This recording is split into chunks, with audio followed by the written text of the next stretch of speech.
ஓம் சாய்ராம். என் அன்பு குழந்தையே, இறுதி வாய்ப்பு இது என் சொல்லமே. இது சாயப்பாவின் உத்தரவு. ஒரு நிமிடம் கேள். நீ அனுபவிக்கும் மனசோர்வு அனைத்தும் இந்த சாயப்பா நன்கு அறிவேன்.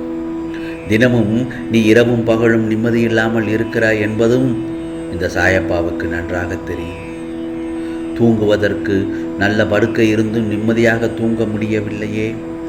கலங்காதே, உன் பிரச்சனை அனைத்தும் விரைவில் முடிவுக்கு வரும் நேரம் வந்துவிட்டது. இந்த சாயப்பாவின் மீது நம்பிக்கை வைத்து காத்திரு. ஆழ்ந்த மூச்சு இழுத்து உன் வாழ்க்கையில் நீ கடந்து வந்த நல்ல விஷயங்களை மட்டுமே சிந்தித்து பார்.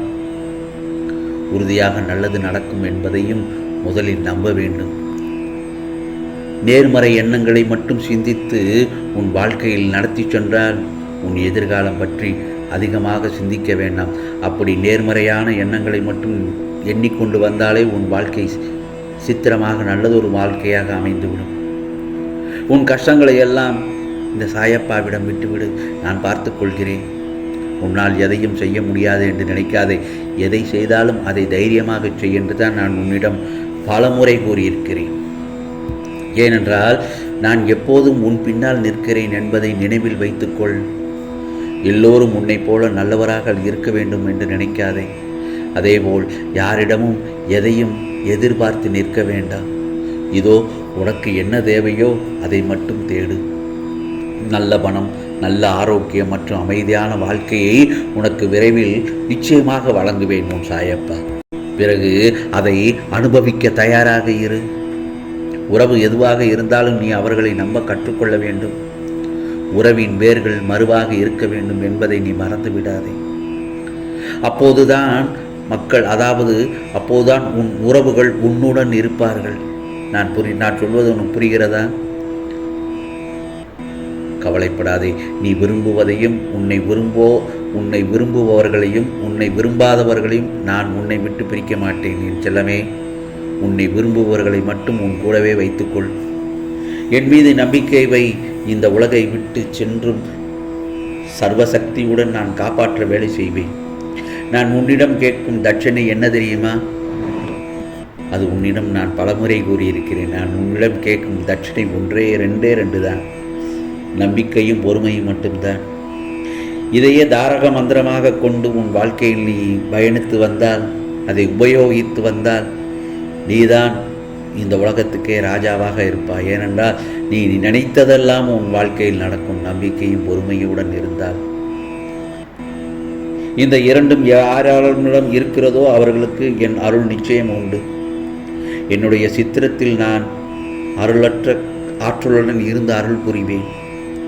நிராகரிப்புகளை கண்டு நெஞ்சம் உடையக்கூடாது. ஆணவம் இல்லாமல் எவர் ஒருவர் என்னிடம் வருகிறாரோ அவருக்கு நெருக்கமானவராக நான் இருப்பேன். ஆகவே என்னுடைய அருளால் நிச்சயம் உனக்கான நல்ல செய்தி உன்னை தேடி வரும். ஆம் செல்லமே, நிச்சயமாக தேடி வரும். என் செல்ல பிள்ளையே, உன்னுடைய பிரச்சனைகளை நினைத்து உன் வாழ்நாள் முழுவதும் உள்ள நிம்மதியை இழந்து தவித்து கொண்டிருக்கிறாய். அப்படித்தானே? உன் மனதை ரணப்படுத்தி கொண்டு இரைச்சல் பட்டு வாழ்க்கையையும் ரொம்பவும் ரணமாக்கி வைத்துள்ளாய். இவற்றையெல்லாம் எப்படி சரி செய்வது என்று தெரியாமல் இருண்ட காட்டுக்குள் நுழைந்தது போல் திக்கற்று இருக்கிறாய். இதனால் வாழும் வாழ்க்கையை நரகமாக தெரிகிறதல்லவா? இதோ நான் சொல்வதை மட்டும் கேள். ஒரு விஷயம் பிடிக்கவில்லை என்றால் அதை விட்டுவிடு. விரும்பாமல் ஏற்றுக்கொள்வது உனக்கு நீயே செய்து கொள்ளும் அநியாயம். அது உனக்கு நீயே வேஷம் போடுகிறாய். உனக்கு அது நிம்மதி தராது.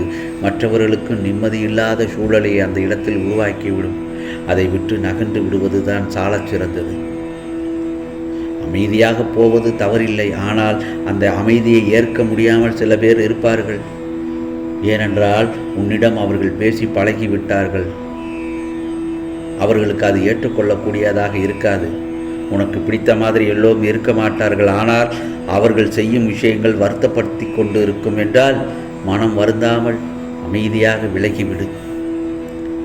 அவர்களுக்கு நீ விட்டு சென்றதாக தோன்றும், உன்னை விட்டு சென்றதாக தோன்றும். ஆனால் உண்மையான காரணத்தை அவர்களுக்கு நீ உணர்த்த வேண்டும் என்பது அவசியமே இல்லை. ஏனென்றால் உன்னை புரிந்தவர்களாக இருந்தால் அது அவர்களுக்கு நிச்சயமாக தெரியும். அவர்கள் செய்த தவறுகள் என்ன எதற்காக அவனுடைய மனதை புண்படுத்தினோம் என்று, எதற்காக நீ அமைதியாக இருக்கிறாய் என்று இதை ஒரு விஷயமாக எடுத்து கலங்காதே. அதை மற்றவர்களிடம் நீ கோபமாக வெளிப்படுத்துகிறாய். அவர்கள் என்ன செய்தார்கள்? நீ முதலில் உன் கோபத்தையும் எரிச்சலையும் விட்டுவிடு. அது மிக மிக கொடிய நோய். உன்னை காயப்படுத்தியது நியாயமில்லைதான். அதற்காக அந்த கோபத்தை மற்றவர்களிடம் காண்பிப்பது அதைவிட பெரிய தவறு. நீ நிம்மதியுடனும் சந்தோஷத்துடனும் தான் வாழப்போகிறாய். அதற்கு இந்த சாயப்பா முழு பொறுப்பு. உனக்கு எல்லாம் நான் ஆசீர்வதித்தது போல் நிச்சயமாக என்னுடைய அருள் கண்டிப்பாக கிடைக்கும். அதற்கான எல்லா முயற்சிகளிலும் உன்னை ஈடுபடுத்தி செய்ய வைப்பேன். நானே உனக்கு துணையாக நின்று காப்பேன், உன் குடும்பத்தையும் உன்னையும். வாழ்க்கையில் சில நிகழ்வுகள், அதாவது பல விஷயங்கள் உன்னை ரணப்படுத்தும் விஷயங்களாக இருக்கும்.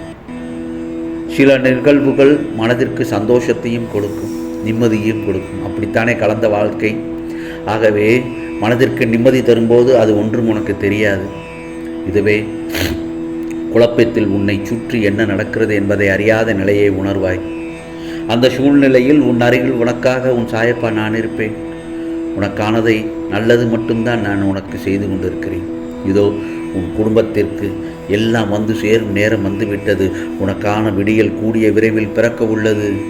அதற்கான வேலையை உன் சாயப்பா தொடங்கிவிட்டேன். என் செல்லமே, சந்தோஷமாக இரு, நீ நிம்மதியாக இரு. என் செல்லப்பிள்ளை, உன் வாழ்வில் நான் சூரியனாய் வந்து உனக்கு வெளிச்சம் தருவேன். நல்லதோ கெட்டதோ எல்லாம் என் பாதங்களில் சமர்ப்பித்து விடு. ஏனென்றால் இந்த உலகத்தில் எதுவுமே நிரந்தரமில்லை. எல்லாம் ஒரு நாள் மாறும். இனிதான் உன் பயணம் தொடங்கப் போகிறது. ஆஞ்சலமே, மனம் தளராமல் உன் பயணத்தை தொடங்கு. எதுவாக இருந்தாலும் அதை நீ ஏற்றுக்கொள். நீ நிம்மதியை தொலைத்து விட்டாய், நான் அறிந்துதான் உள்ளேன். ஆகவே என் கண்கள் காணாமல் எதுவும் நடக்க முடியாது. இருந்தும் நான் மௌனமாக இருப்பதற்கு காரணம், அது உனக்கு நன்மையை விளைவிக்கும் பிற்காலத்தில் பெரும் பலனோடும் வட்டியோடும் ஆசீர்வாதமாக உன்னை வந்தும் சேரும். தீர்க்கமாக அறிந்திருப்பதால் தான் நீ கவலைப்படாதே என்று உன்னிடம் நான் சொல்கிறேன். அதே தருணத்தில் கஷ்டம் தரும் நிலைகள் எல்லாம் முடிந்து சுக்குநூறாக தகர்த்து எறிந்து உன்னையே புதிதாக தோன்ற வைப்பேன். அந்த நேரத்தில் நீ புதிய வாழ்க்கையை புது புத்துணர்ச்சியுடன் நீ வாழ துவங்கப் போகிறாய். யார் வேண்டுமானாலும் எதை வேண்டுமானாலும் பேசட்டும், நீ உறுதியாக உன் வாழ்க்கையை துவங்கு. நீ வாழும் வாழ்க்கையை அடுத்தவருக்காக வாழப்போவதில்லை. நம்பிக்கை வை.